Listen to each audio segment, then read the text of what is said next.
दोस्तों, कंकाल मानव शरीर की एक जटिल और मजबूत संरचना है, जिसका आधार हड्डियां हैं।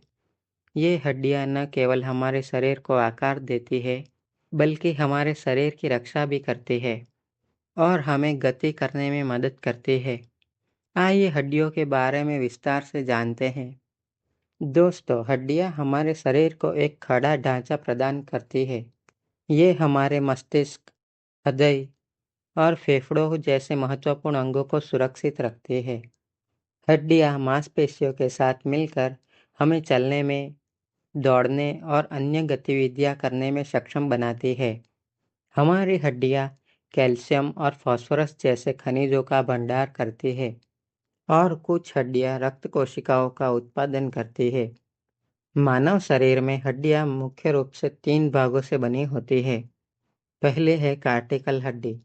यह हड्डी का बाहरी और कठोर भाग होता है। दूसरा है कैसेलस हड्डी। यह हड्डी का आंतरिक भाग स्पंजी भाग होता है। और तीसरा है अस्थि मज्जा। यह हड्डी के अंदर स्थित एक नरम पदार्थ होता है जो रक्त कोशिकाओं का उत्पादन करता है। एक नवजात शिशु में लगभग 300 हड्डियां होती है, लेकिन जैसे जैसे हम बड़े होते हैं, कुछ हड्डियां आपस में जुड़ जाती है और वयस्क होने तक हड्डियों की संख्या लगभग 206 रह जाती है। हड्डियों को उनके आकार और कार्य के आधार पर विभिन्न प्रकारों में वर्गीकृत किया जा सकता है, जैसे कि लंबी हड्डियां, फीमर और ह्यूमरस। फीमर जांघ की बड़ी हड्डी को कहा जाता है और ह्यूमरस ऊपर की बाह की हड्डी होती है। छोटी हड्डियां, जैसे कि कलाई और टखने की हड्डियां। चपटी हड्डियां, जैसे कि खोपड़ी और छाती की हड्डियां।